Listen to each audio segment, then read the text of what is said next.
Oke, shalom Bapak Ibu, saudara yang kasih dalam Tuhan. Semoga Bapak Ibu dalam kondisi selalu sehat dan terus ada dalam anugerah perlindungan Tuhan. Amin. Dan hari ini kita akan belajar atau merenungkan firman Tuhan tentang kuasa mukjizat di dalam sebuah perkataan. Untuk mengawalinya saya akan merenungkan firman Tuhan mengambil dalam Kitab Matius pasal 8 ayat 5 sampai 9. Demikian akan saya bacakan bagi Bapak Ibu sekalian. Firman-Nya berbunyi demikian. Ketika Yesus masuk ke Kapernaum, datanglah seorang perwira mendapatkan dia dan memohon kepadanya, "Tuan, hambaku terbaring di rumah karena sakit lumpuh dan sangat menderita." Yesus berkata kepadanya, "Aku akan datang menyembuhkannya." Tetapi jawab perwira itu kepadanya, "Tuan, aku tidak layak menerima Tuan di dalam rumahku. Katakan saja sepatah kata, maka hambaku itu akan sembuh. Sebab aku sendiri seorang bawahan dan di bawahku ada pula prajurit. Jika aku berkata kepada salah seorang prajurit itu pergi, maka ia pergi, dan kepada seorang lagi datang, maka ia datang. Ataupun kepada hambaku, kerjakanlah ini, maka ia akan mengerjakannya." Puji nama Tuhan. Dari kisah ini, yaitu kita bisa melihat ada beberapa hal penting berkaitan dengan perkataan. Jadi sangat menarik dalam kisah ini, suatu ketika Yesus masuk ke kota Kapernaum, datanglah seorang perwira dengan satu pergumulan yang dihadapinya adalah hambanya sedang sakit, dikatakan sakit lumpuh dan sangat menderita. Maka ketika dia datang kepada Yesus dan menyampaikan persoalannya, Yesus berkata, "Aku akan datang, aku akan menyembuhkannya." Tetapi yang menarik, jawab dari perwira itu adalah katakan, "Tuan, aku tidak layak menerima Tuan di dalam rumahku. Katakan saja sepatah kata, maka hambaku itu akan sembuh." Jadi kata kuncinya di sini adalah cukup hanya sebuah perkataan, maka hambanya akan sembuh. Nah, persoalannya Bapak Ibu, dari mana seorang perwira ini tahu bahwa kuasa perkataan yang keluar dari mulut Yesus akan sanggup menyembuhkan hambanya? Nah, jawabannya kita bisa melihat di ayat 9 bahwa dalam perkataan Yesus itu ada kuasa, mengandung otoritas. Dan kuasa dan otoritas inilah yang membuat sakit penyakit bisa diusir dan sakit penyakit bisa disembuhkan. Nah, perwira ini tahu benar tentang kuasa dan otoritas. Karena apa? Karena perwira ini menghidupinya dalam kehidupan sehari-hari. Sehari-harinya dia tahu persis bagaimana menerapkan, menggunakan kuasa dan otoritas dalam hidupnya, khususnya dalam profesinya sebagai seorang perwira. Bapak Ibu, dalam lingkungan militer, itu ada sistem istilah komando. Apa itu? Nah, komando ini adalah berkaitan dengan sebuah perkataan, dan perkataan itu mengandung juga perintah, ya. Di dalamnya ada kandungan perintah, dan setiap perintah yang diberikan oleh komandan itu pasti akan dijalankan oleh anak buahnya, oleh bawahannya. Jadi perintah yang keluar dari mulut seorang atasan, seorang komandan, seorang panglima, itu pasti akan dijalankan oleh anak buahnya. Jadi perintah harus dijalankan. Itulah sistem komando. Jadi ketika seorang komandan berkata kepada anak buahnya, "Kamu harus datang ke sini. Mari, datanglah ke sini." Maka bawahannya tidak bisa berkata, "Ogah, aku di sini aja." Nah, ini nggak bisa seperti itu, ya. Ketika komandannya berkata, "Mari, kamu datang ke sini," maka jawaban yang benar adalah siap, laksanakan, ya. Jadi perintah harus dilaksanakan. Tidak ada istilah alasan-alasan yang lain. Perintah harus dijalankan. Nah, seperti tertulis di dalam ayat 9 ini dikatakan bahwa sebab aku sendiri seorang bawahan dan di bawahku ada pula prajurit. Jika aku berkata kepada salah seorang prajurit pergi, maka ia akan pergi, dan kepada seorang lagi datang, maka ia akan datang. Dan kepada hambaku, kerjakanlah ini, maka ia mengerjakannya. Jadi, di dalam perintah itu, di dalam perkataan itu ada kuasa, ada otoritas yang membuat perkataannya ini terjadi, terwujud.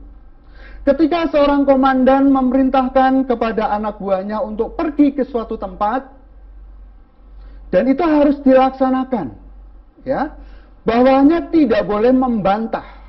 Bahkan untuk waktunya, ketika dia katakan besok kamu harus pergi ke Pulau A, ya, maka bawahannya tidak boleh berkata, ogah, aku nggak mau ke Pulau A, aku maunya ke Pulau B saja. Di Pulau A nggak enak, di sana gersang. Di sana semuanya serba sulit. Nggak bisa berkata begitu. Ketika komandannya berkata, besok kamu harus pergi ke Pulau A, maka jawabannya harus siap dilaksanakan. Ya, bahkan juga tidak boleh ditunda. Nggak boleh punya alasan, oh nggak bisa, minggu depan anakku ulang tahun. Kami akan merayakan dulu perayaan ulang tahun anakku. Nggak bisa. Ya, alasan apapun tidak berlaku. Itu dalam sistem komando. Itu artinya bahwa di dalam perkataan itu ada kuasa dan otoritas yang membuat segala sesuatunya terjadi tepat seperti yang dikatakannya. Nah, karena perwira ini tahu persis bahwa di dalam perkataan Yesus itu mengandung kuasa dan otoritas, maka dia percaya, cukup katakan saja Tuhan, katakan saja sepatah kata, maka hambaku ini akan sembuh. Dan inilah yang membuat hati Yesus tergetar, yang membuat Yesus kagum, yang membuat Yesus sangat menghargai sikap dan perkataan seorang perwira ini. Maka di ayat selanjutnya dikatakan di ayat 13, lalu Yesus berkata kepada perwira itu, pulanglah dan jadilah kepadamu seperti yang engkau percaya. Ya. Pulanglah dan jadilah kepadamu seperti yang engkau percaya. Maka pada saat itu juga sembuhlah hambanya. Inilah perkataan yang memiliki kuasa dan otoritas yang membuat segala sesuatu terjadi sesuai dengan apa yang diucapkannya. Nah, kemudian alasan kedua, bahwa perkataan ilahi itu memiliki kuasa daya cipta untuk menjadikan segala sesuatu yang belum ada menjadi ada, menjadikan segala sesuatu yang tidak ada menjadi ada, dan itulah yang terjadi ketika Allah menciptakan langit dan bumi. Jadi ketika Tuhan membentuk alam semesta, langit dan bumi dan segala isinya, cukup dengan sebuah perkataan, yaitu perkataan dari firman Tuhan sendiri. Kita akan lihat dalam kitab Kejadian 1 ayat 2 dikatakan, bumi belum terbentuk dan kosong, gelap gulita menutupi samudra raya, dan roh Allah melayang-layang di atas permukaannya. Jadi awal mulanya ketika bumi belum terbentuk, ketika semuanya belum ada, yang ada adalah roh Allah itu sendiri. Jadi roh Allah sudah ada. Bumi masih kosong, bahkan dikatakan masih gelap gulita. Dan roh Allah melayang-layang di atas permukaan air. Dan pertanyaannya, kapan terang itu ada? Ya. Nah, ternyata terang itu baru muncul ketika ada sebuah perkataan yang keluar dari mulut Allah. Di ayat 3 dikatakan, berfirmanlah Allah, jadilah terang, lalu terang itu jadi. Saudara, sekalipun saat ini roh Allah ada di dalam diri kita, sekalipun Allah saat ini ada bersama-sama dengan kita, tetapi segala sesuatunya masih belum terjadi. Ya.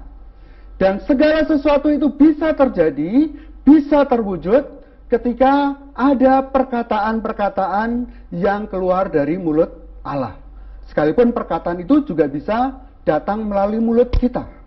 Ya, setiap kita diberikan kuasa dan otoritas untuk mengucapkan sesuatu yang ilahi, dan sebagai jaminan apa yang terucap itu akan terjadi. Jadi sangat menarik dalam penciptaan alam semesta ini, dikatakan bahwa roh Allah melayang-layang tapi suasananya masih gelap. Ya, kondisinya masih gelap gulita, apapun belum ada. Ya, dan segala sesuatu mulai ada ketika ada perkataan yang keluar dari mulut Allah. Dikatakan jadilah terang, baru saat itu terciptalah atau terjadilah terang seperti apa yang dikatakan.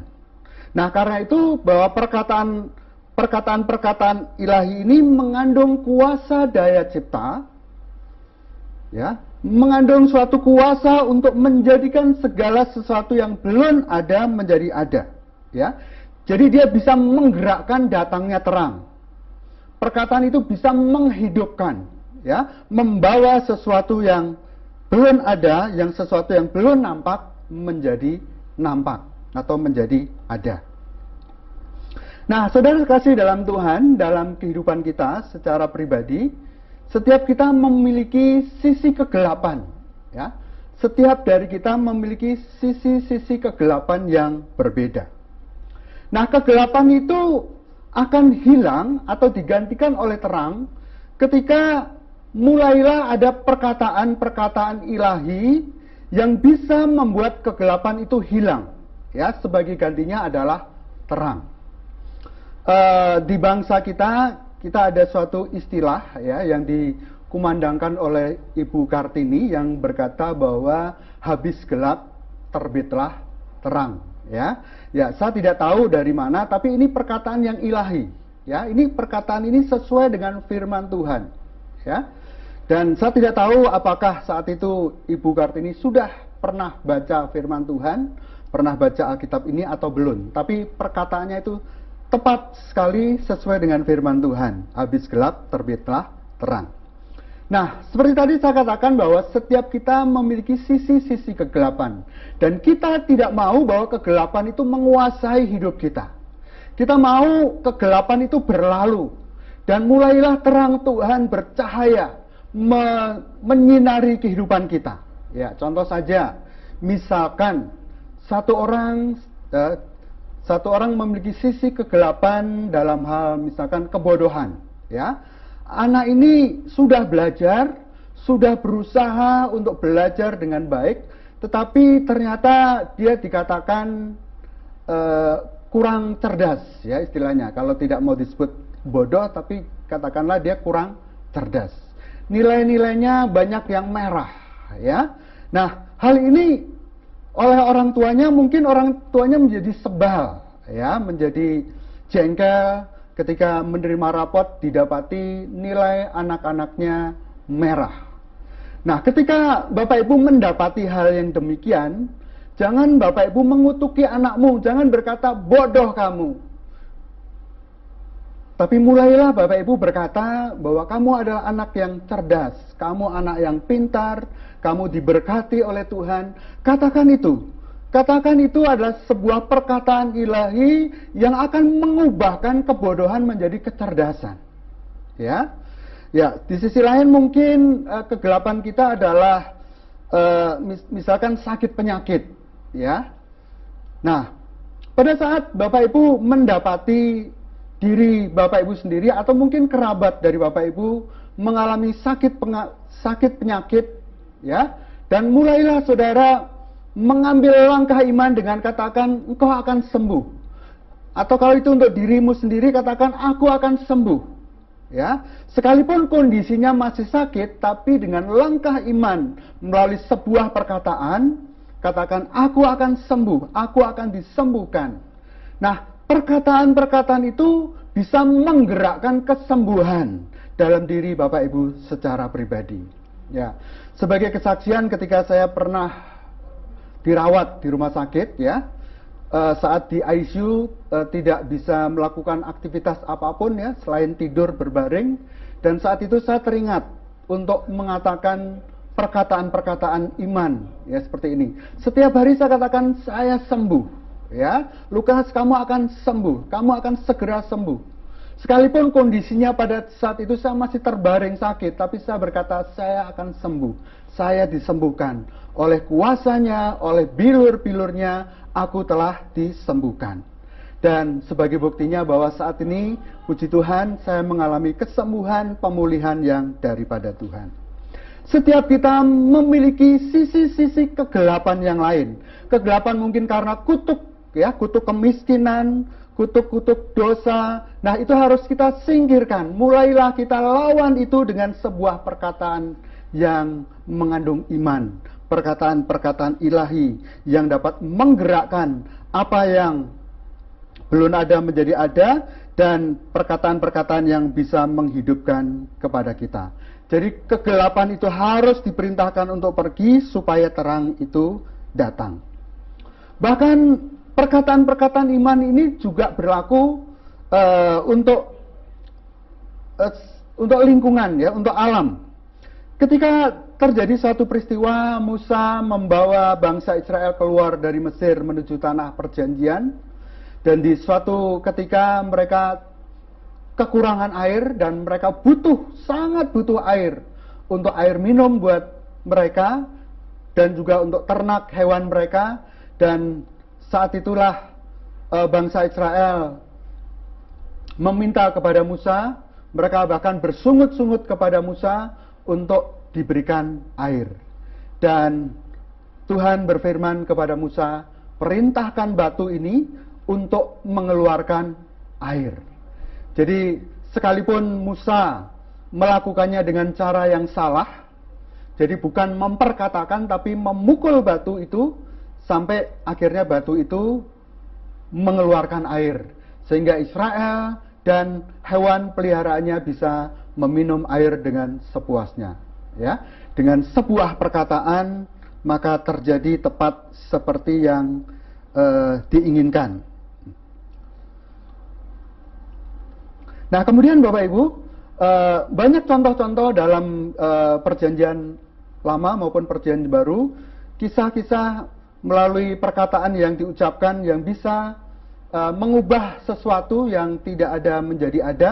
Bahkan ketika Elia, ya, pada zaman Elia pernah berkata bahwa tidak akan ada hujan kecuali kalau aku mengatakannya. Maka perkataan Elia ini tepat terjadi seperti yang dikatakannya, dan saat itu Israel mengalami satu kekeringan 3,5 tahun lamanya. Akibat dari kekeringan ini mereka mengalami satu kelaparan, dan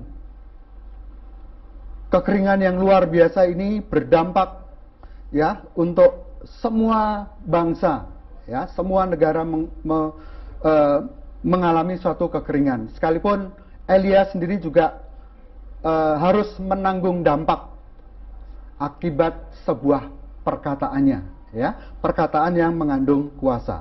Nah, sekarang masalahnya bagaimana dengan kehidupan kita di masa kini, di zaman kita hidup sekarang ini? Bagaimana kita tahu bahwa ada kuasa Allah dalam perkataan kita?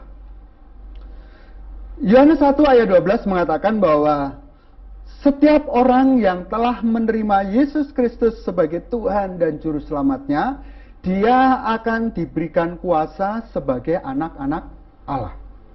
Nah, artinya Allah mengadopsi kita menjadi anaknya, sehingga kita mewarisi kuasa yang daripada Tuhan. Karena kita memiliki DNA yang dari Allah. Ya, kita lahir dari Allah, kita diciptakan oleh Allah dalam manusia roh yang baru kita, sehingga firman-Nya berkata bahwa kita diberikan kuasa menjadi anak-anak Allah. Nah, ketika kita menjadi anak-anak Allah, kita mewarisi kuasa yang dari Allah, seperti juga kuasa yang muncul dari perkataannya itu juga akan diberikan kepada kita.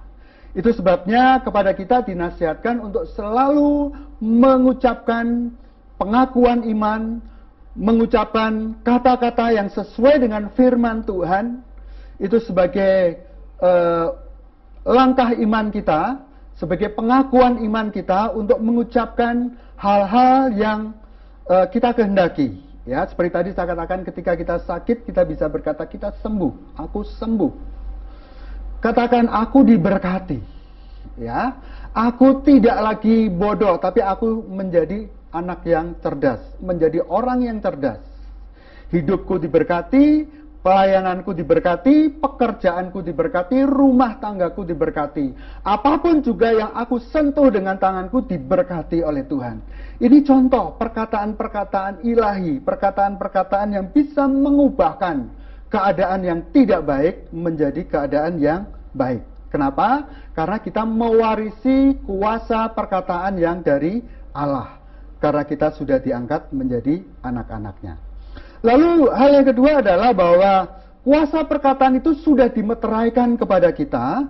Di dalam Matius 16 ayat 19 itu dikatakan bahwa kunci kerajaan surga itu telah diberikan kepada kita, ya, sehingga apa yang kau ikat di dunia ini akan terikat di surga, dan apa yang kau lepaskan di dunia ini juga akan terlepas di surga. Artinya surga sepakat dengan perkataanmu. Apapun juga perkataanmu, perkataan itu penuh dengan kuasa. Penuh dengan kuasa untuk menciptakan, penuh dengan kuasa untuk mengubah keadaan. Itulah perkataan yang penuh dengan kuasa yang sudah Tuhan teguhkan, dan itu dimeteraikan dalam perjanjian Allah ketika Dia katakan, kunci kerajaan surga kuberikan kepadamu.